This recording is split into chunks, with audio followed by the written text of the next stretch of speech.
소나무 시간입니다. 여러분 만나 뵙게 되어서 반갑습니다. 석가모니 부처님 당시의 일입니다. 석가모니 부처님이 계셨을 때 그때 500명의 상인들이 있었다고 합니다. 이 500여 명의 상인들이 멀리 다른 나라로 건너가서 장사를 하고 집으로 돌아오는 길이었다고 합니다.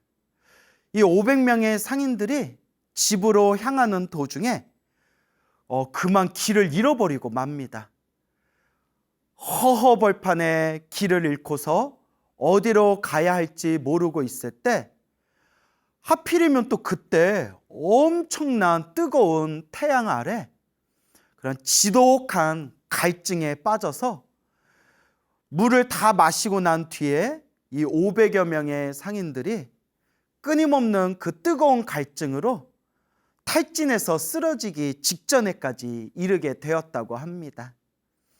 이 500여 명의 상인들이 죽음의 공포 앞에서 모두 저마다 자기들이 모시고 섬기는, 자기들이 의지하는 하늘의 신들에 대해서 서로 저마다 기도를 올렸다고 합니다.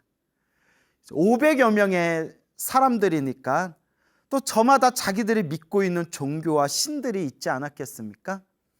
무슨 신, 무슨 신, 무슨 신 하면서 하늘의 신에게 간절하게 살려주십시오, 살려주십시오. 저희가 길을 잃어버리고 극심한 갈증 속에서 다들 탈진해서 죽음에 이르고 있습니다. 부디 저희들을 살려주십시오라고 이 500여 명의 상인들이 서로가 각자 믿고 있는 신의 이름을 간절하게 부르면서 기도를 올렸다고 합니다. 하지만 얼마의 시간이 지나고 난 뒤에도 전혀 아무런 효과가 없었다고 합니다. 그때 불교 신자였던 어느 우바세가 다음과 같이 이야기합니다. 우바세, 불교에서는 원래 남자 신도를 우바세, 여자 신도를 우바이라고 부릅니다. 그래서 우바세 하면 이제 남자 불교 신도를 뜻하는 겁니다. 이 우바세가 사람들에게 이와 같이 이야기합니다. 여러분, 이 세상에 부처님이 출현하셨습니다. 부처님께서는 지혜의 눈으로, 신통의 눈으로 널리 괴로움에 빠진 중생들을 관찰하시고 그 중생들을 고통에서 구제해 주신다고 합니다. 여러분, 우리가 한마음 한뜻으로 부처님의 이름을 부르면 반드시 부처님께서 우리를 구제해 주실 겁니다. 이때 이 500여 명의 상인들이 그 우바세의 말을 듣고 다 함께 부처님의 이름을 소리 높여 부르기 시작합니다. 그러니까 뭐 다 죽게 생겼으니까 급한 마음에 하나라도 걸려라 뭐 그런 마음으로 신들을 부르다가 누구를 부르다가 이제 마지막에는 부처님을 부르는 거겠죠. 하지만 얼마나 간절했겠어요. 500여 명의 상인들이 다 함께 간절하게 부처님의 이름을 소리 높여 부릅니다. 부처님께 귀의합니다. 부처님께 귀의합니다. 부처님께 귀의합니다. 간절하게 부처님을 부르고 그들의 그 간절한 목소리와 그 간절한 마음이 멀리 떨어진 곳에 사원에 고요히 앉아 계시는 부처님에게까지 그 목소리가 들리게 됩니다.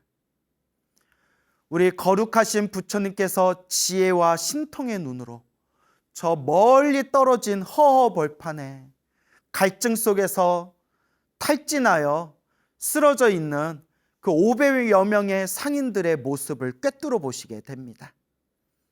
그리고 바야흐로 우리 부처님께서 그 괴로움에 빠진 중생들을 구제하시고자 하늘의 신 제석천을 불러서 그들이 쓰러져 있는, 탈진하여 있는 그 허허 벌판에 아주 시원한 감로비를 내리게끔 합니다.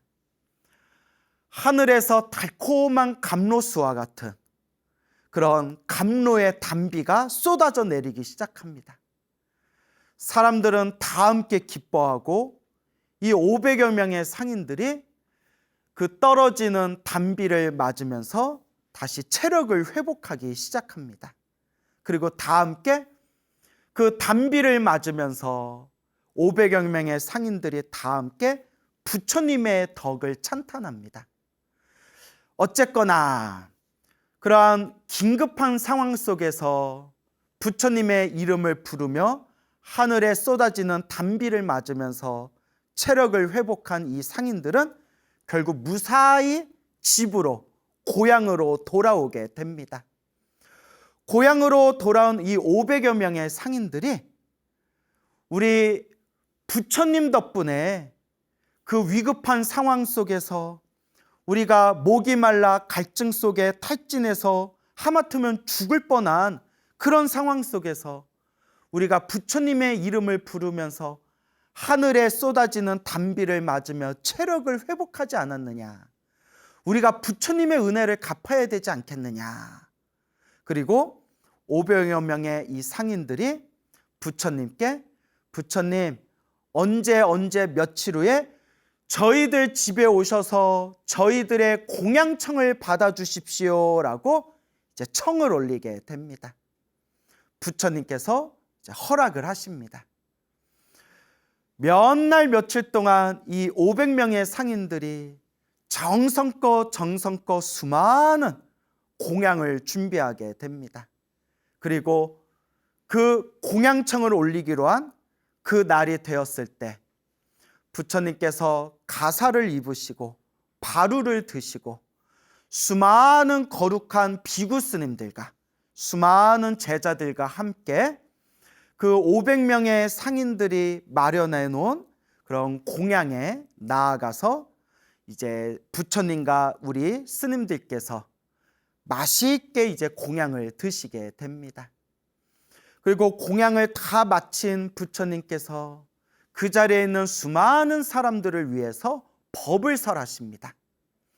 부처님의 법문을 듣고 그 자리에 있는 수많은 사람들이 500여 명의 상인들을 포함한 그 가족들과 그와 같은 그 자리에 모인 수많은 사람들이 부처님의 법문을 듣고 각자 수준에 맞춰서 크고 작은 깨달음을 얻게 되고 또 어떤 이는 마음속으로 크나큰 깨달음의 보리심을 일으키게 됩니다.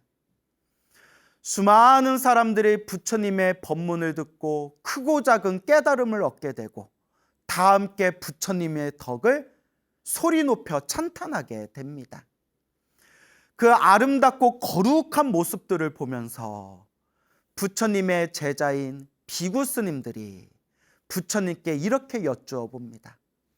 부처님, 거룩하신 세존이시여, 부처님께서는 어떤 인연 공덕이 있으셔서 어떤 인연이 있고 어떤 공덕이 있으셔서 이렇게 수많은 사람들에게 존경과 공양을 받으시고 또 저 사람들로 하여금 크고 작은 깨달음을 얻게 하신 겁니까? 우리 부처님께서는 어떠한 공덕과 인연이 있으신 겁니까? 라고 비구 스님들이 부처님께 여쭈어 봅니다. 그때 석가모니 부처님께서 이와 같이 말씀하십니다. 잘 물어보았다. 잘 물었다. 내가 마땅히 그대들을 위하여 자세히 분별해서 해설해 주겠노라. 마땅히 지금 나의 이야기를 잘 들어보도록 해라 하면서 석가모니 부처님께서 수많은 과거 전생에 있었던 이야기를 들려주시게 됩니다. 석가모니 부처님께서 이와 같이 법문하셨습니다. 머나먼 과거 세상에 전단향 부처님이라는 분이 계셨다고 합니다. 전단양 부처님. 제가 늘 우리 불자님들께 강의하고 법문하면서 말씀드리지만 지금이 석가모니 부처님의 시대고 석가모니 부처님 이전에도 이 세상에 수많은 부처님들이 출현하셨고 석가모니 부처님 이후에도 수많은 부처님들이 이 세상에 출현하신다고 합니다. 이 지구가 있기 전에도 또 다른 지구가 있었고 이 우주가 있기 전에도 이 우주 말고 또 다른 우주들이 있었다고 합니다. 이 지구가 언젠가 사라져도 또 다른 지구가 생길 것이고 이 우주가 사라져도 또다시 우주가 끊임없이 새로 우주가 생겨날 거라고 합니다. 그리고 부처님께서는 과거, 현재, 미래 모든 부처님께서는 이 세상에 있는 이 우주에 있는 모든 중생들이 다 깨달음을 얻어 성불하는 그날까지 과거, 현재, 미래 모든 부처님께서 끊임없이 세상에 출현하셔서 널리 중생들을 제도한다 라고 경전에서 이야기하고 있습니다. 머나먼 과거 세상, 석가모니 부처님 이전의 머나먼 과거 전생에 전단향이라는 부처님이 계셨던 겁니다. 그때 전단향 부처님께서 수많은 비구 스님들과 함께 수많은 제자들과 함께 어느 큰 나라에 들어가시게 됩니다. 때마침 그 나라에는 아주 엄청나게 흉악한 가뭄이 들이닥쳐서 이 가뭄 때문에 비가 내리지 않아서 그 나라 안에 수많은 사람들이 고통받고 있었다고 합니다. 그때 그 나라에 왕이 있었는데 그 왕의 이름이 법호왕이었습니다. 아마 법을 보호하는 왕이다라는 뜻이겠죠. 법호왕, 법호왕이라는 이 왕이 부처님과 거룩한 제자분들, 거룩한 비구 스님들이 그 나라에 오자 그 왕이 신하들과 함께 부처님을 맞이하면서 부처님 발 아래 절을 올리고 이와 같이 부처님께 청을 올립니다. 부처님 부디 3개월 안거 동안, 이 3개월 안거 기간 동안 저희 나라에 머물러 주십시오. 3개월 안거 기간 동안 저희가 부처님과 스님들께 정성껏 공양을 올리겠습니다. 부처님 부디 제자분들과 함께 저희 나라에 부디 3개월 안거를 놔주시기 바랍니다. 부처님께서 허락을 하시게 됩니다. 너무나 기쁨이 넘친 왕은 부처님과 스님들을 정성껏 모시고 공양 올리면서 부처님과 스님들을 위해서 연못을 파게 됩니다. 스님들과 부처님이 언제든지 편안하게 땀을 식히고 편안하게 목욕을 할 수 있도록 그런 큰 연못을, 그런 깨끗한 못을 여러 군데를 만들게 됩니다. 지금 우리 식대로 얘기하면 목욕탕, 이제 부처님과 스님들이 쓰실 수 있는 전용 목욕탕을 만든 거겠죠. 근데 이거는 그 당시 상황에서 봤을 때 이 왕이 엄청나게 정성을 들이고 엄청나게 공경하는 마음으로 공양을 올린 겁니다. 왜냐? 나라에 큰 가뭄이 들이닥쳐서 물이 귀한 시절에, 그 물이 귀한 그 시기에 부처님과 그 수많은 스님들을 위해서 맑고 깨끗한 연못을 만들어서 언제든지 목욕할 수 있도록 여러 개의 연못을 만들었다는 것은 그 왕이 얼마나 정성스러운 마음으로 마음을 쓰었는가라는 것을 우리가 미루어 짐작할 수가 있습니다. 그 수많은 연못들이 완성되고 나서 왕이 하늘을 우러러 합장하고 다음과 같이 발언합니다. 하늘이시여, 하늘이시여, 제가 위대하신 부처님과 거룩하신 비구 스님들을 위해서 이토록 정성스럽게 연못을 만들었습니다. 이 공덕의 힘으로 부디 하늘에 비를 내려주십시오 라고 간절하게 발언을 하자 그 순간 왕의 정성과 그 공덕의 힘과 부처님의 가피의 힘으로 하늘에서 단비가 쏟아지게 됩니다. 하늘에서 비가 쏟아지면서 메마른 땅이 촉촉해지고 윤택해지며 수많은 사람들이 괴로움에서 벗어나게 됩니다.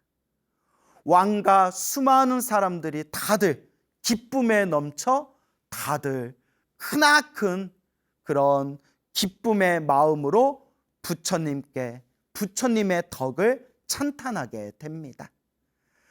그리고 왕은 큰 결심을 합니다. 부처님께서 그 만들어 놓은 연못에서 목욕하실 때마다 목욕하신 물을 84,000개의 보배로 만든 병에다가 다 그 물을 담습니다.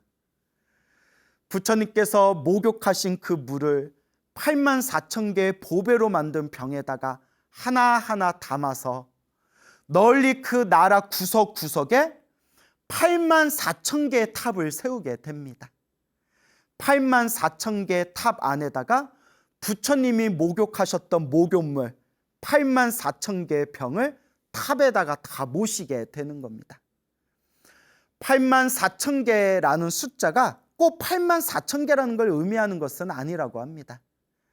옛날 인도에서 혹은 우리 불교 경전에서는 굉장히 많은 숫자라는 것을 표현할 때 84,000이라는 표현을 사용한다고 합니다. 그러니까 84,000개의 탑을 세웠다라는 것은 나라 안에 수많은 탑을 세웠다. 그 나라에 수많은 탑을 세우고 탑 안에 부처님께서 목욕하신 목욕물을 보배병에다 정성껏 담아서 그 탑에다가 모셨다. 이렇게 이해하시면 될 것 같습니다. 84,000개의 탑이 완성되었을 때 왕이 부처님 앞에서 이 법호왕이 부처님 앞에서 다음과 같이 발언합니다. 나도 머나먼 미래 세상에 우리 위대하신 부처님과 같이 나도 위없는 깨달음을 얻어서 모든 중생을 괴로움에서 구제하리라. 모든 중생을 다 구제하리라. 라고 보리심을 일으키게 됩니다. 따라해 보십시오. 보리심. 보리심. 위없는 완전한 깨달음을 얻어서 부처가 되어 모든 중생의 고통을 소멸하고 모든 중생을 다 괴로움에서 구제하겠다, 제도하겠다라는 거룩한 마음을 보리심이라고 부릅니다. 이 법호왕이 전당양 부처님 앞에서 이와 같이 보리심을 일으킵니다. 나도 저 위대한 부처님 같이 나도 미래 세상에 반드시 깨달음을 얻어서 모든 중생 고통에서 구제하리라. 그 왕의 거룩한 마음, 보리심을 꿰뚫어 본 전단양 부처님께서 그 왕에게 이와 같이 수기를 내려주십니다. 수기. 그대가 미래 세상에 부처가 되리라 라고 예언하는 것을 불교에서 수기라고 부릅니다. 전당양 부처님께서 법호왕에게 다음과 같이 말씀하십니다. 왕이여, 그대여, 그대는 머나먼 미래 세상에 반드시 위없는 깨달음을 얻어 널리 중생들을 괴로움에서 구제하리라. 그대가 미래 세상에 성불하게 되었을 때, 그대가 미래 세상에 부처님이 되었을 때, 그때 그 부처님의 이름을 석가모니 부처님이라 부르리라 라고 수기를 내려주십니다. 석가모니 부처님께서 수많은 비구 스님들과 그 자리에 있는 수많은 불자들에게 이와 같은 머나먼 과거 세상 전당양 부처님께서 수기를 내려주셨던 그 이야기를 하면서 석가모니 부처님께서 이와 같이 말씀하십니다. 그대들이여 마땅히 알아라. 그때 전당양 부처님께 공양 올리고 보리심을 일으켰던 그 법호왕이 바로 지금 석가모니 부처님의 머나먼 과거 전생의 몸이었고, 지금 석가모니 부처님과 함께 있는 이 모든 비구 스님들이 바로 그 당시 법호왕과 함께 전당양 부처님께 공양 올렸던 신하들과 사람들이었느니라 라고 석가모니 부처님께서 말씀하시니, 그 자리에 있는 수많은 사람들이 다 함께 기뻐하고 부처님의 덕을 찬탄하며, 그 자리에 있는 수많은 사람들이 우리도 저와 같이 머나먼 미래 세상에 반드시 부처님이 되어 우리도 저 석가모니 부처님처럼 널리 중생을 제도하리라 라는 보리심을 일으켰다고 합니다. 이와 같이 우리 부처님께서 수많은 과거 전생에서부터 복을 짓고 공덕을 짓고 수많은 바람일 공덕을 완성해서 오늘날 이와 같이 위대한 부처님이 되셔서 우리 중생들을 구제하고 계신다라는 것을 우리 불자들은 마음에 되새기고 명심하고 부처님을 향해서 항상 감사하고 고마운 마음, 그 은혜로운 마음을 가져야 할 것입니다. 두 번째 이야기입니다. 석가모니 부처님 당시의 일입니다. 석가모니 부처님 당시에 어느 작은 마을이 있었는데, 그 마을에 엄청난 전염병, 역병이 돌아가지고 수많은 사람들이 목숨을 잃고 수많은 사람들이 고통과 괴로움에 빠져들게 됩니다. 그 마을에 수많은 사람들이 하늘에 있는 신에게 제사를 지내고 하늘에 있는 신의 이름을 부르면서 살려주십시오, 제발 저희들을 살려주십시오, 간절하게 기도를 합니다. 하지만 아무리 하늘의 신들에게 기도를 올려도 그 마을의 역병과 전염병은 사라지지 않고 그 마을에 있는 사람들의 괴로움은 더욱더 깊어져만 갔습니다. 그때 그 마을에 한 우바세가 있었습니다. 우바세. 불교에서는 남자 신도를 우바세, 여자 신도를 우바이라고 부른다고 했습니다. 남자 불교 신도였던 한 우바세가 사람들에게 이렇게 이야기합니다. 여러분, 아무리 하늘의 신에게 제사를 지내고 하늘에 있는 신의 이름을 불러도 아무런 효과가 없습니다. 여러분, 이 세상에 부처님이 출현하셨습니다. 부처님께서 지혜와 신통의 눈으로 고통에 빠진 중생들을 살펴보시고 그 고통과 괴로움에 빠진 중생들을 구제해 주십니다. 우리가 한 마음 한 뜻으로 부처님의 이름을 부르고 부처님께 귀의한다면 반드시 부처님이 우리의 괴로움을 구제해 주실 겁니다. 그때 마을 사람들이 다 함께 한 마음 한 뜻으로 다 함께 소리 높여서 부처님의 이름을 간절히 불렀습니다. 부처님께 귀의합니다. 부처님께 귀의합니다. 거룩한 부처님께 귀의합니다. 부처님, 부디 우리 중생들의 괴로움을 구제해 주십시오. 그 마을의 수많은 사람들이 부처님의 이름을 간절히 부르면서 괴로움에서 벗어나기를 발언하는 것을 멀리 떨어져 계신 우리 석가모니 부처님께서 꿰뚫어 보시게 됩니다. 마땅히 그 중생들의 괴로움을 소멸시켜 주시고자 우리 거룩하신 석가모니 부처님께서 가사를 입으시고 바루를 지니시고 수많은 비구스님들과 함께 그 마을로 향하십니다.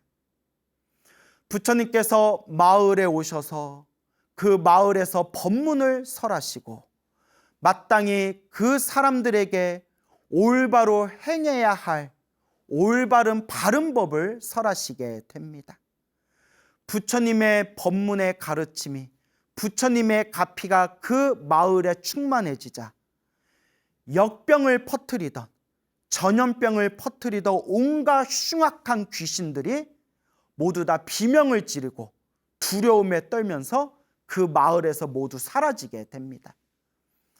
마을에 점점 생기가 흘러넘치고 괴로움과 고통에 빠졌던 그 마을 사람들이 건강을 되찾고 마음의 평화를 되찾게 됩니다. 마을 사람들이 이 위대하신 부처님의 은혜에 너무나 감동하고 감격해서 마을 사람들이 마땅히 부처님과 거룩한 비구스님들에게 공양을 올리고자 부처님께 공양청을 합니다.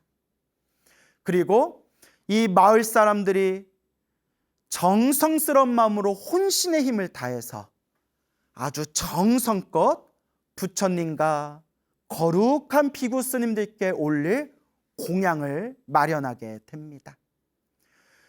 석가모니 부처님께서 공양청을 받기로 한 날이 다가오자 부처님은 수많은 비구스님들과 함께 그 마을에서 이 신도들이 올린 공양을 맛있게 잡수시고 그리고 공양을 다 마치시고 난 뒤에 그 자리에 있는 수많은 사람들에게 부처님께서 법을 설하시니 부처님의 법문을 들은 그 마을에 있는 수많은 사람들이 한결같이 기쁨을 일으키고 서로 저마다 타고난 수준에 따라 크고 작은 깨달음을 얻게 되었다고 합니다.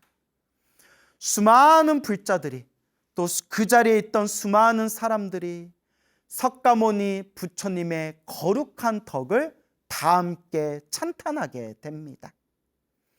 그 자리에 있던 수많은 비구스님들이 이 아름답고 이 거룩한 모습을 보면서 석가모니 부처님께 질문을 올립니다. 부처님, 위대하신 부처님, 거룩한 세존이시여, 부처님께서는 어떤 인연 공덕이 있으셔서 어떠한 공덕과 어떠한 인연이 있으셔서 이와 같이 수많은 사람들의 고통을 제거해 주시고 수많은 사람들의 이렇게 정성스러운 공양을 받으시고 또한 저렇게 수많은 사람에게 깨달음을 얻게끔 하신 겁니까? 부처님께서는 어떠한 인연과 공덕이 있으신 겁니까? 라고 비구스님들이 질문을 올립니다. 석가모니 부처님께서 말씀하십니다. 착하도다, 착하도다. 참 잘 물어보았구나. 참 잘 질문했다. 마땅히 그대들을 위해서 자세히 분별해서 해설해 주겠노라. 마땅히 귀 기울여서 잘 듣도록 하여라. 그리고 석가모니 부처님께서 머나먼 과거 전생, 머나먼 과거 세상의 이야기를 들려주십니다. 석가모니 부처님 이전에 수많은 과거 전생, 수많은 과거 세상에 한 부처님이 계셨으니 일월광 부처님이라는 분이 계셨습니다. 일월광이라는 부처님이 계셨을 때 어느 날 일월광 부처님께서 수많은 비구스님들과 함께 널리 여러 나라와 여러 도시를 다니면서 탁발을 하고 계셨습니다. 그때 범마왕이라는 왕이 다스리는 나라에 엄청난 그런 역병과 전염병이 돌고 있었습니다. 왕은 하늘의 제사도 지내고 온갖 방법을 썼지만 이 역병과 전염병에서 벗어날 수가 없었습니다. 왕은 일월광 부처님을 모시기로 결심합니다. 부처님, 저희 나라에 이 지독한 역병, 이 전염병이 돌고 있습니다. 중생들이 괴로움에 빠져 있습니다. 부디 저희 나라에 오셔서 저의 중생들을 구제해 주십시오. 그때 일월강 부처님께서 자비로운 마음을 일으키셔서 수많은 비구스님들과 함께 그 법마왕의 나라에 들어가시게 됩니다.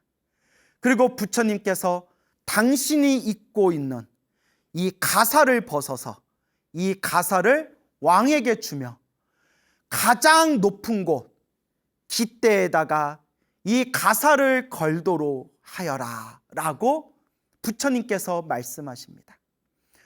부처님이 입고 계시던 그 가사를 가장 높은 곳 깃대에다가 부처님의 가사를 걸어놓고 그 가사에 예배를 하고 공양을 올리니 그때 부처님의 가피공덕의 힘으로 그 나라에서 역병을 퍼뜨리고 있던 수많은 흉악한 귀신들이 그 나라에서 모두 다 비명을 지르고 두려움에 떨며 모두가 흩어져 그 악귀들이 다 사라지게 됩니다. 그리고 그 나라에는 점점 생기가 흘러넘치고 수많은 사람들이 평화와 건강을 되찾게 됩니다.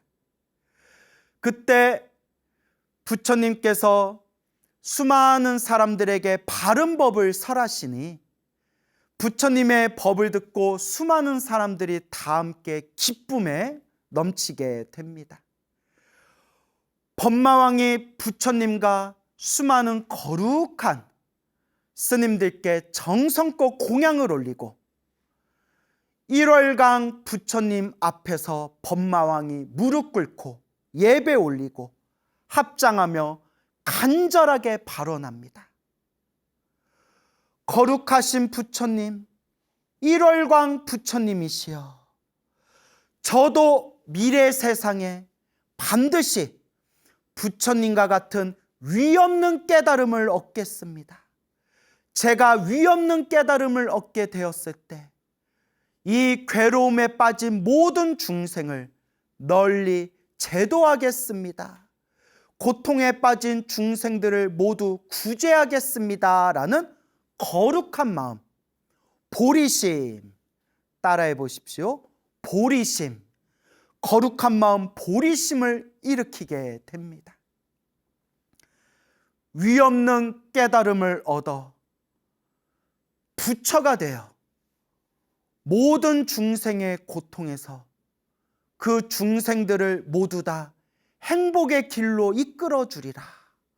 모든 중생을 고통에서 구제해 주리라 라는 그 마음을, 그 거룩한 마음을 보리심이라고 부릅니다.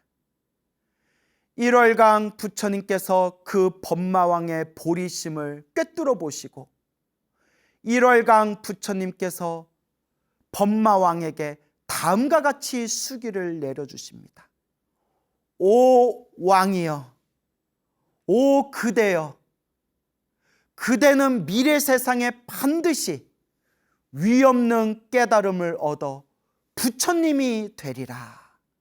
그대가 성불하여 부처가 되었을 때 널리 고통에 빠진 중생들을 모두 다 구제하리라.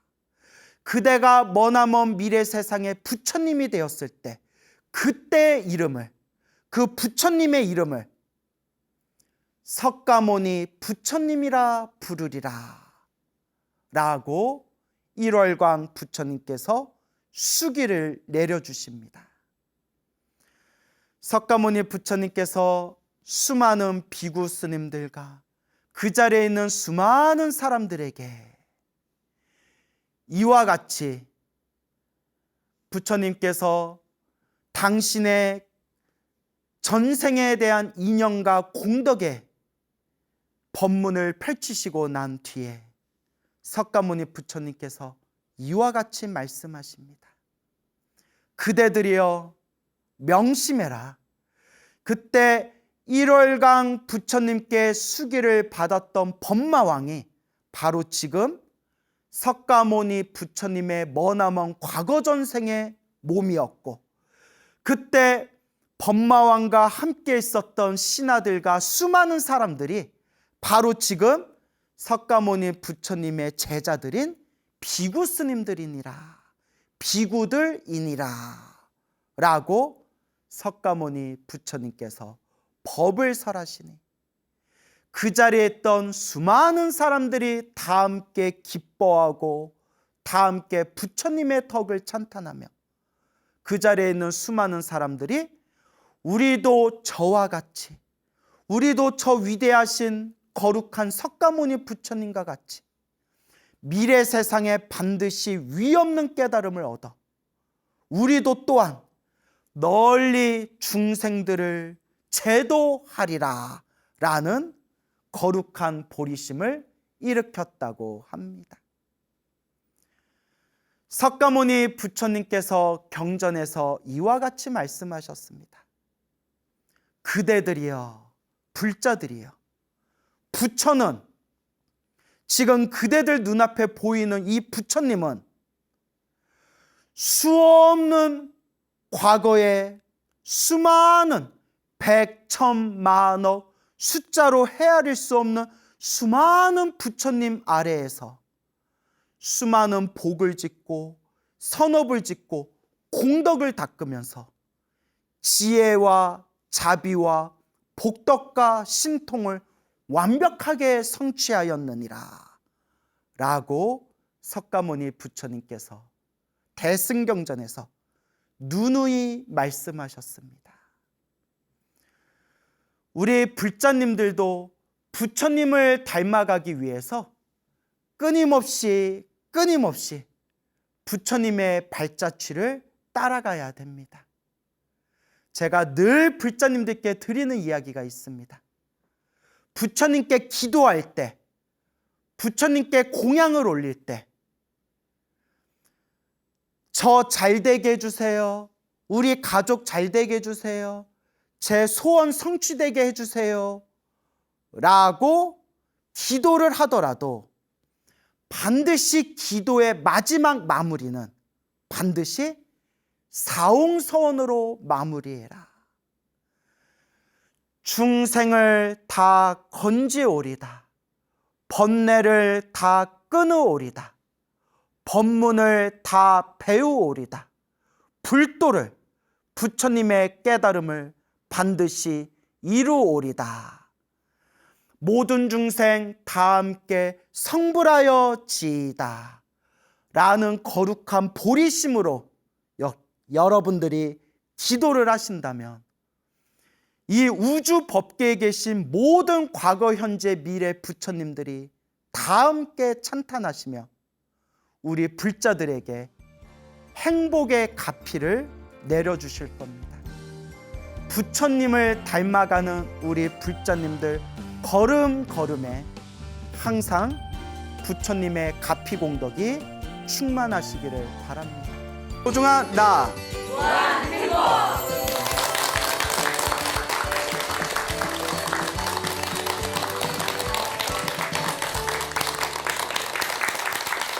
예, 안녕하십니까? 안녕하세요. 예, 광우 스님이라고 합니다. 또 우리 소나무 애청자분께서 소중한 편지를 보내오셨습니다. 그래서 내용이 너무 좋아서 여러분들 읽어드리고 싶어서 제가 가져왔습니다. 한번 잘 경청해 주시기 바랍니다. 광우 스님, 정말 감사합니다. 우리 딸들과 저는 스마트폰을 손에서 놓지 않고 스님 법문을 듣고 하는 습관이 되었습니다. 제가 처음 듣는 법문이 많아 유익하고 행복한 마음으로 듣고 있습니다. 경전에 나오는 법문을 재미있고 유익하게 말씀을 잘하시어 정말 감사하며 존경스럽습니다. 제가 24살에 시집을 와서 시 부모님을 모셨습니다. 시 아버님께서는 늘 아침, 저녁, 취침 전까지 금강경을 독경하셨습니다. 집이 작아서 부엌에서 일하면서 금강경 독경 소리를 잘 들었습니다. 아버님께서는 강원도에 있는 월정사가 불에 타 빈 공터로 있는 것을 애석하여 집에 도편수를 불러 의논하시는 것을 보았습니다. 그리하여 강원도를 많이 다니셨습니다. 어느 날 강원도행 버스를 타시고 대관령 고갯길에서 버스가 바위에 부딪혀 큰 사고가 났습니다. 버스 안에서 사람들이 많은 부상을 입고 앰뷸런스에 실려가고 했으나 승객 가운데 가장 연세가 많으신 아버님께서는 아무것도 다치신 데가 없고 어지럽지도 않으셨다고 합니다. 저는 그 말씀을 듣고 아버님 정말 기적이라고 말씀드렸습니다. 그러나 아버님께서는 이 세상에 기적이란 없다고 말씀하십니다. 금강경의 위력이 이렇게 대단하다고 말씀하십니다. 아버님께서는 항상 부처님 말씀대로 행하시고 평소에 무소유를 주장하셨는데 제가 털실로 쇠타를 짜 입혀드리면 며칠 후 헐벗은 사람이 있어 벗어주었다고 합니다. 어느 날 강원도에 다녀오셨는데 소매치기를 당해 예리한 면도칼로 옷을 찢어오셨습니다. 저는 살을 다치지 않은 것만 해도 다행이라고 말씀드렸더니 오죽 돈이 없어 그랬겠냐고 하시며 그 돈이나마 가져가 살 것을 생각하니 다행이라고 말씀하십니다. 시 아버님이 돌아가시고 2달 후쯤에 꿈을 꾸었습니다. 아버님이 파란 하늘 아래 하얀 구름 위로 결가부자를 하시고 그 주변에서 천상의 선녀 같은 여인들이 빙 둘러 모시고 파란 하늘 위로 올라가시는 꿈을 꾸었습니다. 하늘에 작은 점같이 보일 때까지 지켜보았습니다. 저는 너무 신기하고 태몽보다 더 선명하여 잊을 수가 없습니다. 광우스님 법문을 절실히 실감합니다. 늘 건강하시고 좋은 법문 들려주십시오. 감사합니다. 5월 9일 분당 전자동에 사는 원연희 올림. 예, 어때? 편지 내용이 너무 감동스럽죠? 예, 저도 이렇게 편지를 받고 읽으면서 야, 여 시아버님 되시는 요 거사님께서 저보다도 더 스님 같다. 예, 사실 이렇게 며느리가 정성스럽게 짜준 털실로 된 옷을 헐벗은 사람한테 이렇게 벗어주기가 힘들잖아요. 차라리 지갑에서 얼마 돈은 줄 수 있어도. 그리고 또 우리가 살다가 도둑질을 당하게 되면 화 나요, 안 나요? 그렇죠. 만약에 막 소매치기 당하면 첫 소리부터 이런 C 막 나오고 비타민 C 막 이러면서. 그런데 우리 요 거사님, 시아버님 되는 거사님께서 야, 그거라도 가져가서 살 거 생각하니까 다행이다. 야, 정말 많이 닦으신 분이다라는 것을 그 짧은 편지글에서 충분히 느낄 수가 있었습니다. 그리고 평생 금강경을 독송하셨잖아요. 그래서 마지막에 이 며느리 되시는 보살님께서 꿈을 꿀 때 그 하얀 그 구름 위에 결가부자 참선할 때 다리를 꼬는 것을 결가부자라고 합니다. 딱 결가부자를 한 상태에서 주변에 선녀들이 삥 둘러싸이고 하늘 위로 싹 승천했다라는 그런 꿈을 꾸셨다는 걸 딱 보고 아마 이 거사님께서는 하늘세계 천신으로 태어나셨나 보다. 그 경전에 보고 또 우리 불교설화에 보면 살아생전에 수행을 많이 하신 분들께서 그 죽은 뒤에 하늘세계 천신으로 태어나는 이야기가 굉장히 자주 나옵니다. 아마 이 거사님께서 하늘세계 천신으로 태어나셨나 보구나라는 그런 생각이 들었습니다. 그래서 이렇게 정말 소중한 내용이 담겨져 있는 이 편지를 보내주신 우리 원연희 보살님 너무나 감사드립니다. 자, 우리가 불법을 공부하고 기도를 한다는 것은 이와 같이 내 마음을 닦는다는 거, 그리고 마음을 닦다 보면 내가 원하든 원하지 않든 반드시 내가 닦은 만큼의 공덕이 있다는 거, 이것에 대해서 반드시 여러분들의 확신을 가지셔야 됩니다. 그 편지 내용에서 그 강원도에 가는 버스를 타셨는데 바위에 부딪혀가지고 승객들이 다 다치고 뭐 앰뷸런스에 실려가고 뭐 이런 내용이 막 나왔지 않습니까? 근데 정작 연세가 제일 많으셨던 시아버님께서는 전혀 다친 데도 없으셨고 하다 못해서 사고를 당하고 난 뒤에 어지럼증조차도 느끼질 않으셨다. 이런 내용이 나왔는데요. 실제로 우리 주변에 보면 기도를 많이 하신 불자분들께서 그런 어떤 기적같이 그 사고를 면하는 내용들이 굉장히 많습니다. 그래서 실제로 우리 불자들이 가장 좋아하는 보살님이 관세음 보살님이지 않습니까? 근데 그 관세음 보살님에 대한 어떤 가피의 내용이 담겨져 있는 관음경이라는 경전이 있습니다. 다른 말로 관세음 보살 보문품이라고 하죠. 어때요? 그 보문품 관음경 다 읽어보셨습니까? 네. 간만에 대답 크게 하신 것 같아요. 읽어보셨군요. 안 읽어보셨어요? 예, 그 한번 꼭 읽어보세요. 자, 하여튼 관세음보살 보문품 관음경이라는 경전이 있는데요.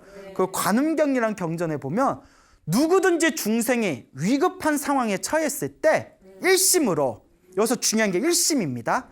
한 마음으로 간절하게 일심으로 한 마음으로 관세음보살 부르면 모든 위험에서 벗어날 수 있느니라라는 내용이 나옵니다.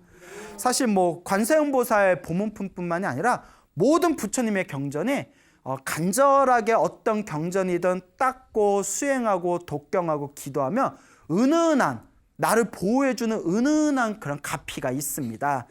그 예전에 어느 스님께서는 평생 지장기도를 하셨답니다. 평생 지장기도를 하셔서 요 지장경을 항상 이렇게 품에다 안고 다니셨대요.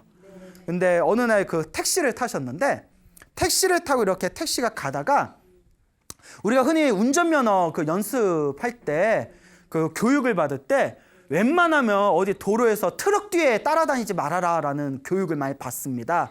그런 얘기 들으셨죠? 그래서 그 택시를 탔는데 택시 운전사분께서 길에서 그 트럭이 앞에 있는데 트럭 뒤로 이렇게 따라가고 계셨대요. 근데 그 트럭에 이렇게 그 철근 같은 거 있죠? 날카로운 큰 철근 같은 걸 싣고 있었답니다. 근데 앞에 트럭이 이렇게 교통사고가 났나 봐요. 교통사고가 나고 트럭이 부딪히면서 앞에 있는 철근이 그 뒤로 쫙 밀리면서 유리창을 뚫고 쓱 가슴에 팍 박혀버린 거예요. 뒷자리에 탄 스님 가슴에 희한하게 빡 박혔는데 스님이 죽었을까요? 살았을까요? 그렇죠. 죽었으면 얘기 못하죠. 그리고 스님이 돌아가셨대요. 이러면 안 되죠. 가슴에 박혔는데 사신 거예요. 그래서 어떻게 사셨냐? 가슴에 지장경 책을 안고 있었대요. 철근이 어디에 맞은 거예요? 책에 맞았는데 책을 거의 다 뚫었는데 살갗에 안 닦고 책 때문에 사셨대요. 이야, 믿습니까 여러분? 예. 자, 기적입니다 여러분. 예. 그리고 또 제 아시는 스님이 계시는데 요거는 제가 그 스님께 또 직접 들은 얘기입니다. 아까 얘기는 책에서 본 내용이고요. 요 스님께서 또 이제 고속도로에서 차를 운전하시고 이렇게 차를 타고 가셨는데 앞에 또 트럭에서 물건이 이렇게 떨어졌대요. 그 여러분 트럭 뒤에서 운전하면 진짜 안 될 것 같아요. 욕심 부리지 말고 먼저 보내든가 해야지.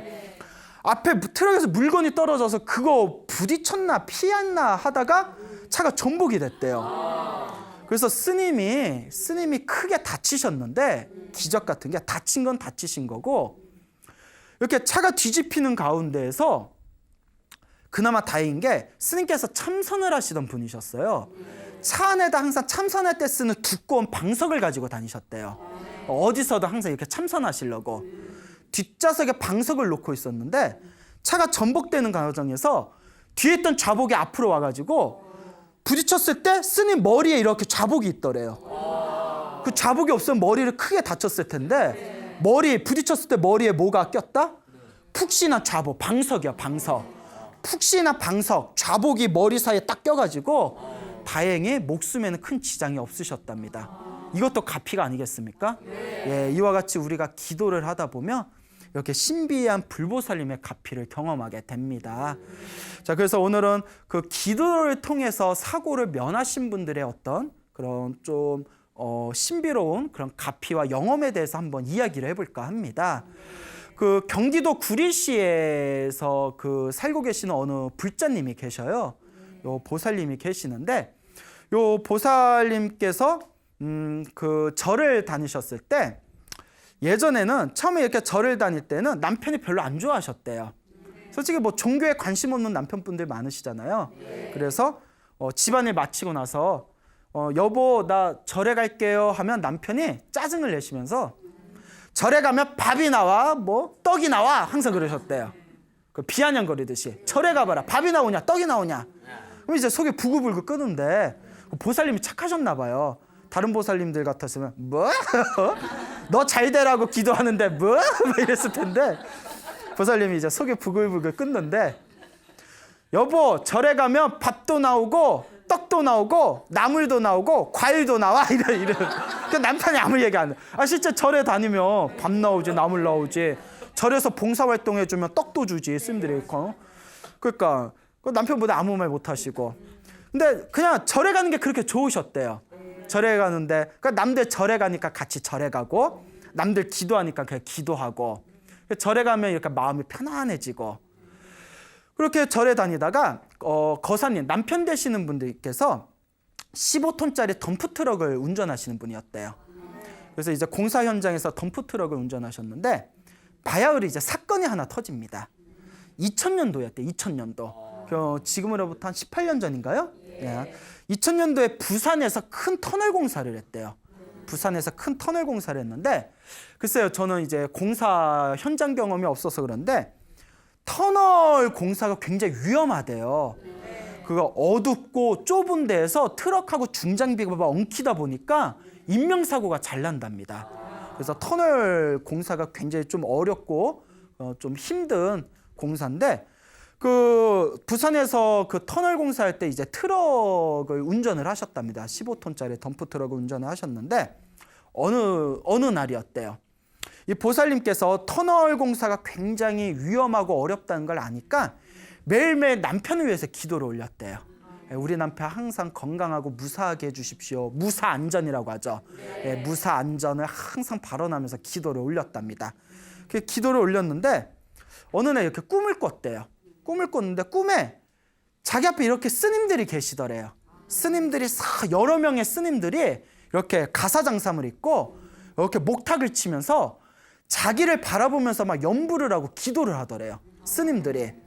그래서 자기도 이제 꿈속에서 스님들이 자기 보고 막 기도하니까 얼떨결에 자기도 이렇게 합장하고 마주보면서 기도했대요.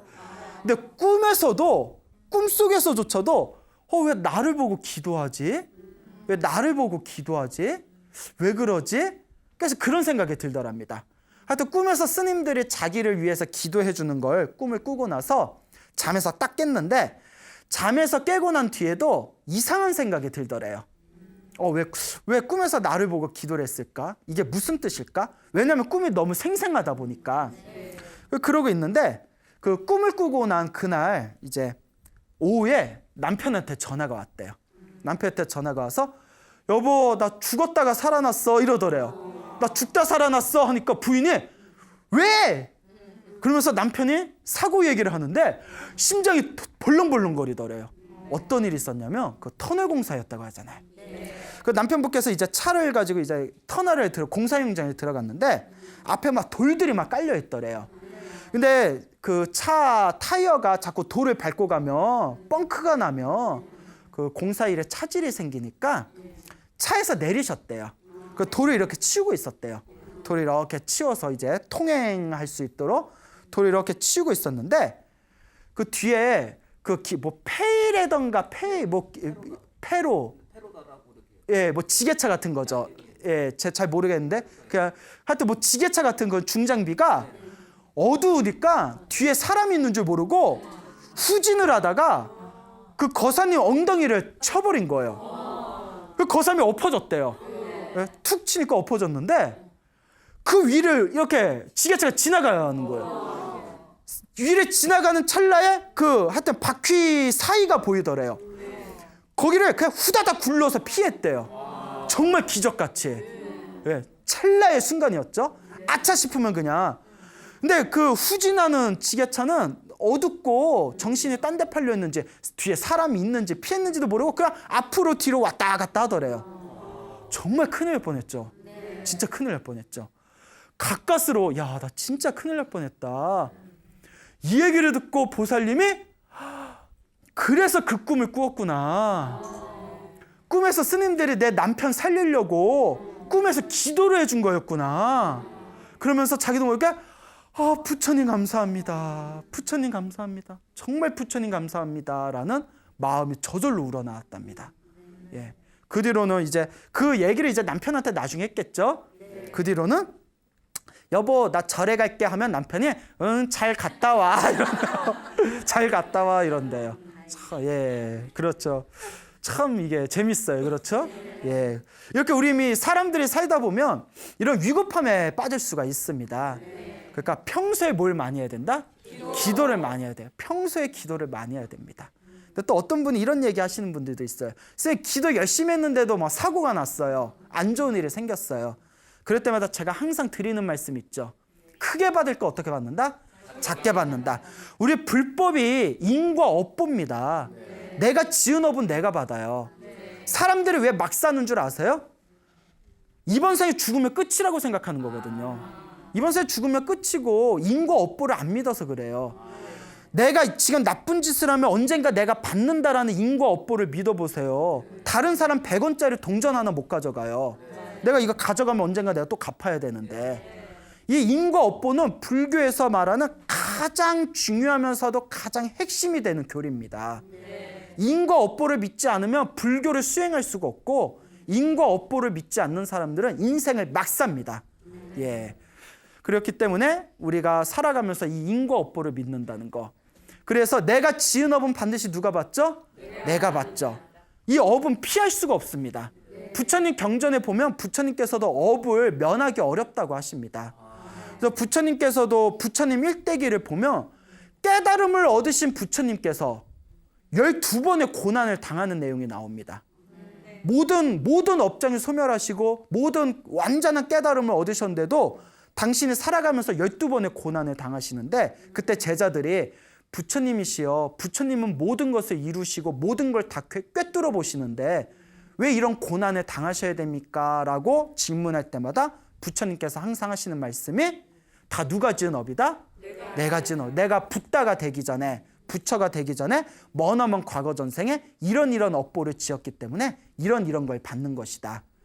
근데 깨달은 자와 우리 중생의 차이는, 깨달으신 분들은 아무리 나쁜 상황에 처해도 원망하는 마음이 없어요. 항상 마음이 고요해요. 누가 지은 걸 누가 받는다? 내가 지은 걸 내가 받는 걸 다 꿰뚫어 보기 때문에 아무런 마음에 동요가 없습니다. 근데 우리 중생은 살다가 안 좋은 일을 당하거나 나쁜 짓을 당하면 첫 글자에 뭐가 나와요? C. 비타민 C가 나오죠. 예? 그렇잖아요. 남을 원망하는 마음, 동요하는 마음. 그런 불자분들 많아요.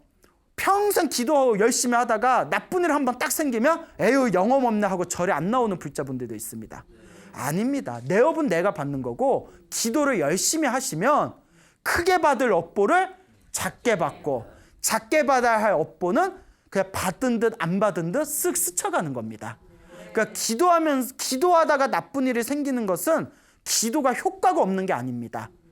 내 업보가 소멸하고 있다는 하나의 과정입니다. 내가 받아야 할 빚을 풀고 있는 거예요. 이걸 우리가 명확하게 이해해야 됩니다. 저랑 친하게 지내는 비구니 스님이 계셔요.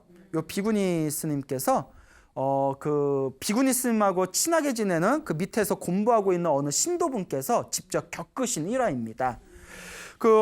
대구에 살고 계시는 40대 초반의 어느 그 보살님이 계시는데, 비구니 스님 밑에서 생활기도를 이렇게 점검을 받으세요. 매일매일 스님께서 숙제를 내주시면, 기도 숙제를 내주시면 매일매일 그 기도를 하고 스님한테 점검받는 그런 불자분이 계시는데, 요 젊은 불자분께서 대구에 살고 계시다 보니까 이렇게 이제 차를 타고 밖에 나갈 때 어느 날 포항을 가시는데, 그 대구 포항 쪽 고속도로에 마의 구역이 있대요. 교통사고가 엄청 잘 나는 마의 구역이 있답니다. 그쪽 다니는 분들은 다 아신답니다. 그 길이 이상하게 꼬여가지고 그 대구 포항 고속도로 쪽에 마의 구역이 있는데, 그분께서 그쪽 운전을 하시다가 차가 완전히 박살이 나서 폐차가 될 정도로 교통사고를 당하셨어요. 대형 교통사고가 났답니다. 완전 차가 완전히 찌그러져서 부셔져 버렸대요.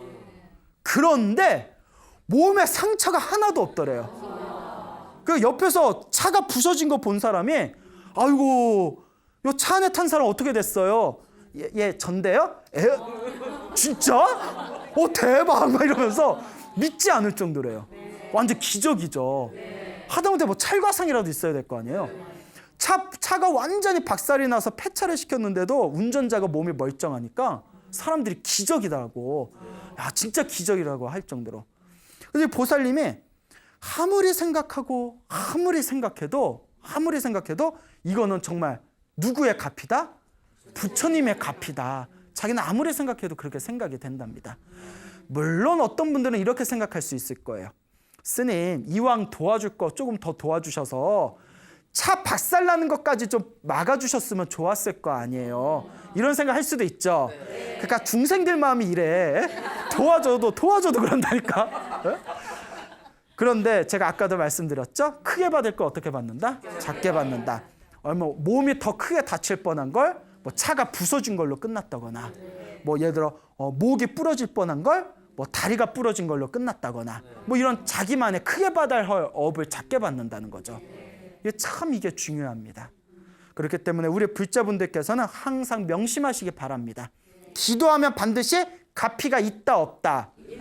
있습니다. 있는데 기도를 하다가 사고가 나거나 나쁜 일이 생긴 것은 효험이 없는 것이 아니라 무엇이 녹고 있는 과정이다? 업장. 업보가 소멸하고 있는 과정이다. 업장이 녹고 있는 과정이다. 이런 믿음이 딱 있어야 기도하더라도 중간에 안 좋은 일이 생겨도 흔들리지가 않습니다. 예전에 어느 그 젊은 불자님이 있었는데, 그 불자님이 저한테 뭐 이제 질문할 게 있다고, 아주 그 불심이 깊은 젊은 불자님이었는데, 뭐요? 이러니까, 스님, 저희 어머니가 주변에 절대 금강경 읽지 말라고 그러시는데 진짜 금강경 읽으면 나빠요? 이러더라고요. 그래서 내가 살다 내 별 얘기를 다 들어본다고.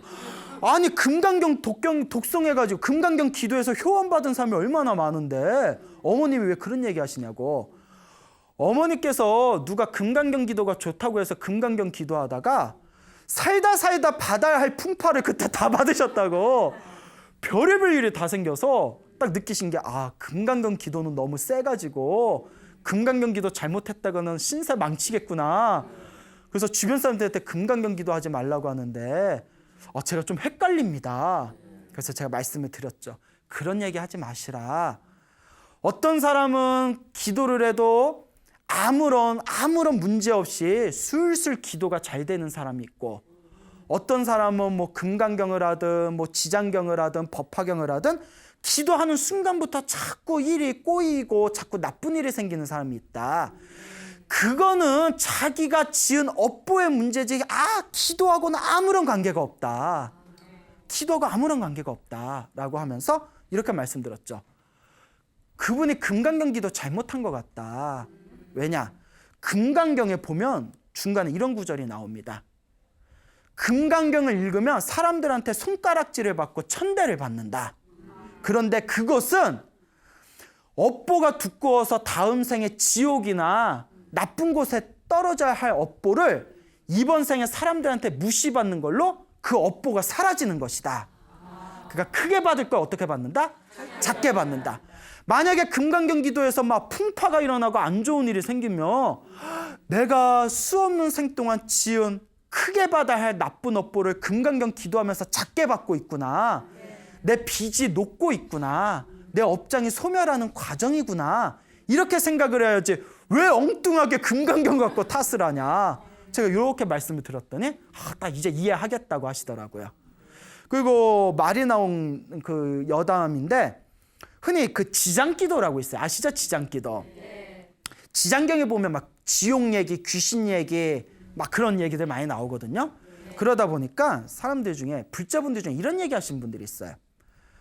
지장경 기도는 엄청 세기 때문에 지장기도 함부로 하면 안 된다라든가, 지장기도를 하면 굉장히 고생을 많이 한다. 지장기도가 너무 세서 다른 기도보다 좀 고생을 많이 한다 라든가 지장 기도를 많이 하면 마장이 좀 많다, 이런 얘기 하시는 분들이 많아요. 그러니까 지장경은 좀 세다, 지장 기도는 세다, 지장 기도 함부로 하면 좀 풍파가 많다, 뭐 이런 얘기들 하는데, 중국, 대만, 일본을 통틀어서 그런 얘기는 한국 불교뿐이 없어요. 네? 지장경을 열심히 읽고 좋아하는 대만이나 중국 불교도 그런 얘기 안 해요. 오히려 업장이 빨리 소멸된다 하지. 그럼 왜 그런 얘기를 왜 하느냐?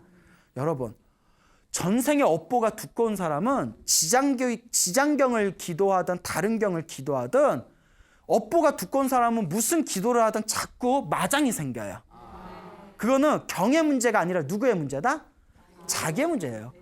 전생에 업보가 없는 사람은, 전생에 닦은 게 많은 사람은 지장경이 아니라 지장경 할아버지경을 외워도 마장이 있다 없다? 없어요. 자기의 문제예요. 그런 얘기는 우리나라뿐이 안 한대요. 예. 그러니까 절대 무슨 경전을 하면 세기 때문에 마장이 많고, 뭐 어떤 경을 하면 편안하고, 이런 얘기는 한국 불교뿐이 없습니다. 문제는 누구에게 문제가 있다? 나에게 문제가 있는 거예요. 내 업에 문제가 있는 거예요. 아유, 내가 기도를 했는데 자꾸 부딪히는 게 많고 마장이 많네. 아, 내가 전생에 지은 업장이 두꺼운가 보다. 기도하면서 안 좋은 일이 생기는 거 보니까 내 업장이 뭐하고 있구나? 녹고 있구나. 이렇게 이해하시면 되는 거예요. 아이고, 내가 기도를 이렇게 하는데도 나는 아무런 일도 없구나. 둘 중에 하나겠구나. 열심히 안 하고 있거나 열심히 하고 있는데 내가 전생에 닦아놓은 게 많아서 부딪히는 게 별로 없나 보구나.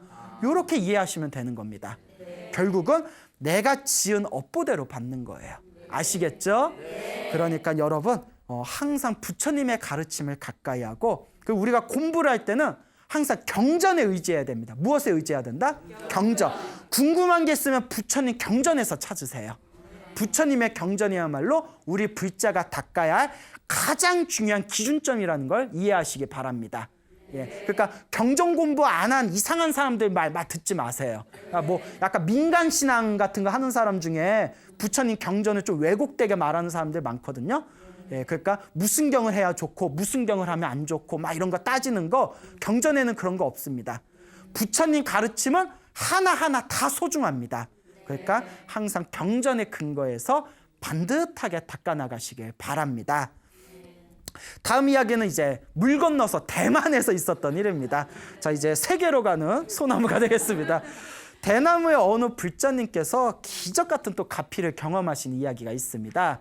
이분께서 이제 지금 연세가 많으신데 이제 거사님이세요. 남자분이신데 이름이 사인흥이라는 거사님이세요. 대만 분이라서 좀 이렇게 이름이 좀 어렵죠.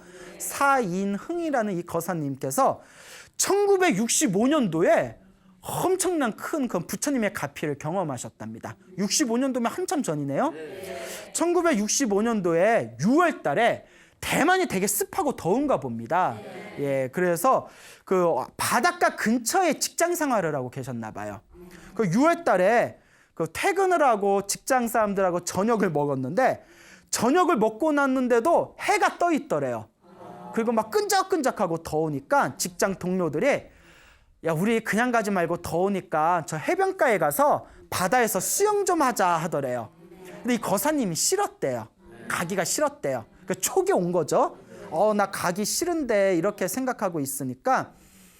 그러니까 이 거사님께서 나 진짜 좀 가기 싫은데 이렇게 얘기를 하니까 주변에 있는 그 직장 동료분들께서 그러지 말고 잠깐만 좀 시원하게 수영만 한번 하자 자꾸 이렇게 얘기하니까 억지로 따라갔대요. 가서 이제 해변가에 가가지고, 해변가가 이렇게 좀 가까운 데 있었나 봐요. 그 직장 동료들하고 이제 물속에 뛰어들어서 막 수영을 했는데, 놀다 보니까 이렇게 해가 지더래요. 해가 지니까 바람이 불고, 바람이 불다 보니까 막 파도가 막 출렁거리고 몸에 이제 슬슬 한기가 느껴지더랍니다. 그러면서 이렇게 이제 몸이 굉장히 이제 피곤해지다 보니까 이제 나가야겠다. 나가서 이제 해변가에서 좀 쉬어야 되겠다라는 생각이 들어서 이렇게 잠시 눈을 감고 파도에다 이렇게 몸을 좀 맡겼대요. 잠시 이렇게 눈을 감고 파도에다 몸을 맡겼는데 느낌이 이상해서 눈을 떠보니까 파도에 확 밀려가지고 해변가에서 멀찌감치 떨어져 버린 거예요. 그러니까 발을 휘저었는데 모래가 안 닿는 거예요. 수영도 잘 못하는데 놀래가지고 막 허우적거리다가 저 해안가에 있는 동료들한테 나 좀 살려줘, 나 좀 살려줘 이러니까 동료들이 놀래가지고 이렇게 물에 뛰어들었대요. 근데 이게 위험해. 잘못하면 우리 사람 구하다가 같이 가는 경우 있잖아요. 동료들이 이렇게 헤엄쳐서 오는데 바람이 이제 해가 지고 바람이 세지니까 파도가 막 출렁거리고 이렇게 발이 모래바닥에 닿지 않는 그런 상황이다 보니까 직장 동료들도 좀 위험한 상황이더래요. 그래서 이 거사님이 너무 걱정이 돼서 속으로 이러다 다 죽겠다 싶어가지고 뭐라고 했냐면 가까이 오지 말아라. 이러다 다 큰일 나겠다. 그러니까 너희들은 먼저 밖에 나가서 구조 요청을 하든지 밧줄이라도 찾아와라. 내가 어떻게든 여기 버티고 있겠다. 어떻게든 버티겠다 이러니까 이제 직장 동료들은 우리가 어떻게든 조치를 취해보겠다고 먼저 해안가로 갔대요. 이제 혼자 이제 바닷물에 혼자 이제 파도 사이에서 둥실둥실 이렇게 떠 있는 거예요. 그러니까 이 거사님이 속으로 내가 여기서 죽겠구나. 내가 여기서 꼼짝없이 있어하게 됐구나. 그러니까 별의별 생각 다 들겠죠. 내가 그때 안 간다니까 막 이런 생각에 괜히 살아가자고 해가지고 이런 생각도 들겠죠. 근데 딱 첫 생각이 부모님 생각이 나더래요. 부모님, 나이 드신 부모님, 자식이 먼저 죽으면 얼마나 슬퍼하실까. 그리고 부인 생각이 나더래요. 미안한 감정이 들더래요. 마누라한테 미안한데 이거 어떻게 하면 좋을까. 막 이런 오만 생각이 들다가 이런저런 오만 생각이 들다가 그래도 여러분, 그러니까 절에도 다니고 스님들 법문도 좀 들어야 되는 게 요럴 때 들어놓은 게 있으니까 절에 가서 어디서 들은 게 있는지 자기도 모르게 관세음보살 하고 외쳤대요. 사람이 위급하다 보니까 어디서 들었나 봐요. 예? 관세음보살 뭐 힘들고 어려울 때 관세음보살 불러. 그러니까 오만 생각이 다 나다 자기도 모르게 관세음보살 외치고 관세음보살 몇 번 외쳤대요. 큰 소리로 관세음보살, 관세음보살, 관세음보살. 관세음보살 부르다 익사하면 얼마나 억울할까? 예? 상상해봐요. 관세음보살 부르다 익사했어. 이제 죽어서 저승가다 관세음보살 만났어. 관세음보살한테 뭐 했어요? A씨는 저분 너무 심했다. 그래서 관세음보살한테 A씨를 해. 예? 뭐 하셨어요? 나 죽을 때 뭐 하셨어요? 하면 관세음보살이 뭐라고 했을까요? Sorry.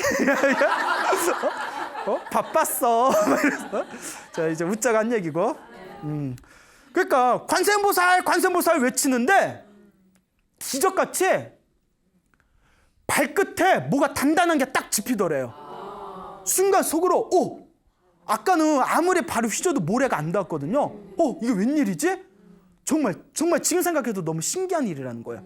그냥 하염없이 관세음보살 외치니까 바닥에 모래같이 이렇게 바닥 같은 게 딱 닿더래요. 그래서 다행이다 싶어가지고 꾀를 낸 게 파도가 확 올라오면 몸을 웅크렸대요. 몸을 싹 웅크리고 파도가 다시 싹 빠지면 고개를 쏙 내밀어서 숨을 다시 보충하고 이걸 계속 반복하면서 파도에 밀려나가지 않고 계속 버텼대요.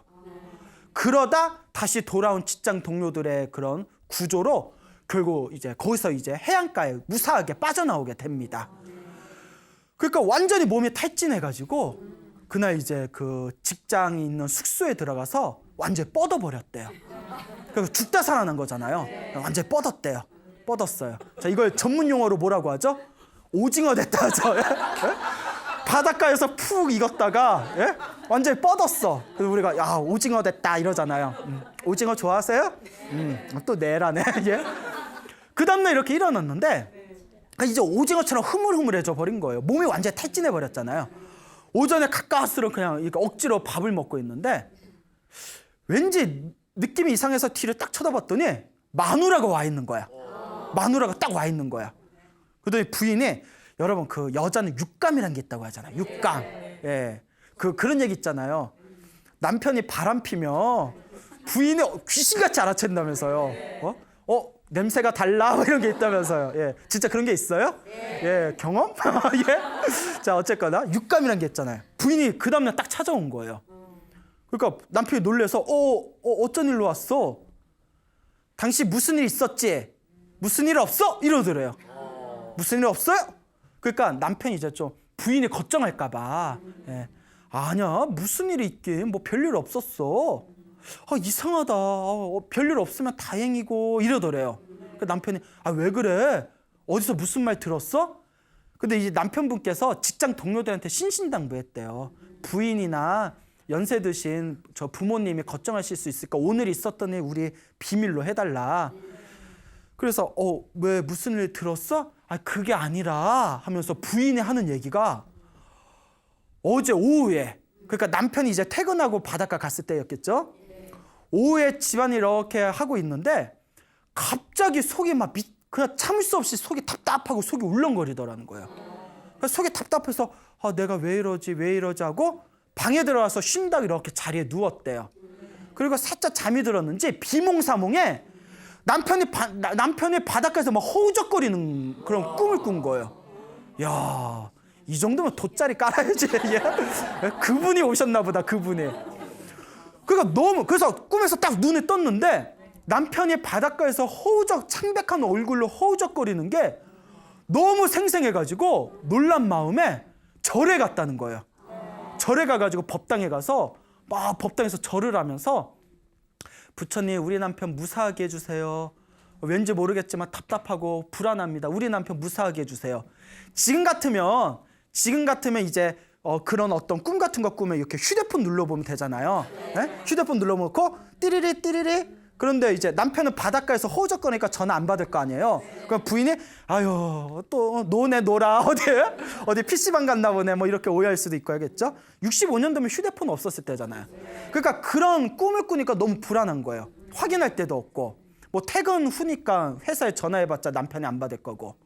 그 법당에서 하염없이 막 절을 올리면서 부처님 제발 우리 남편 무사하게 해주세요. 꿈자리가 뒤숭숭합니다. 무사하게 해주세요. 하고 그 다음날 아침에 일어나자마자 집안일 좀 간단히 보고 불이 나게 직장으로 달려온 거예요. 여보 진짜 별일 없었어? 그 남편분이 거사님이 아무 일 없었어. 그럼 다행이다 이러면서 이제 훈훈하게 끝납니다. 그리고 몇 년 후에 남편분께서 근데 우리 같으면 막 자랑할 법도 한데 내가 죽을 뻔했는데 귀신 같은 수영 실력으로 내가 뭐 이럴 법도 한데 성격이 그분이 좀 내성적이었나 봐요. 몇 년이 지난 뒤에 그 얘기를 부인한테 했답니다. 여보 당신이 그때 꿈 꿨을 때 실은 나 바닷가에서 죽을 뻔했어. 관세음보살을 몇 번 외쳤는데 기적같이 발끝에 땅바닥이 느껴지더니 가까스로 버티다가 구조됐어. 그 부인도 놀라고 그 남편도 너무나 신기해하고 그 인연으로 두 분이 이제 본격적으로 절에 다니게 되셨대요. 절에 다니면서 열심히 불법 공부를 하다가 그 관세음보살 보문품 관음경을 이렇게 공부를 하는데 관음경에 물속에 빠지더라도 관세음보살님을 간절하게 외우며 물속에서 관세음보살님이 구해주신다라는 구절을 딱 보는 순간 몸에 전율이 이르더래요. 그때 내가 모르고 관세음보살을 불렀는데 관세음보살님이 정말 도와주셨나 보구나. 그리고 열심히 이제 불법 공부로 부처님 가르침을 열심히 공부하다가 그 부부의 따님이 출가를 해서 비구니 스님이 되셨대요. 그 진짜 부처님 은혜 제대로 갚은 거죠. 예, 그랬던 어느 대만의 그런 거사님, 불자님의 아주 아름다운 가피의 이야기가 있습니다. 그러니까 여러분 기도를 열심히 하세요. 그거 항상 말씀드리지만 기도만 하는 거는 의미가 없습니다. 기도하면서 복도 함께 지어야 돼요. 기도를 하면서 업장을 소멸하고 내 상황에 닿는 선에서 자꾸 복을 짓고 봉사도 하고 자꾸 선업과 공덕을 지어야 됩니다. 그 제일 중요한 거. 소나무에서 광우스님 설법 듣고 열심히 기도했는데 왜 안 좋은 일이 생기지? 제가 이미 여러분들한테 누누이 말씀드렸죠? 기도하다가 안 좋은 일이 생기는 것은 누구의 업장이 녹고 있는 거다? 나의 업장이 녹고 있는 과정이니까 원망하거나 슬퍼하거나 서러워하거나 서운해하지 말고 한결같은 마음으로 인과 업보를 믿고 기도하시기 바랍니다. 여러분 행복해지고 싶습니까? 네. 행복한 삶을 창조하고 싶습니까? 네. 복을 지으십시오. 선업을 지으십시오. 공덕을 쌓으십시오. 복과 선업과 공덕의 힘이 여러분들을 진정한 행복의 길로 이끌어 줄 것입니다. 오늘 여기서 마치겠습니다. 소중한 나! 무한한 행복!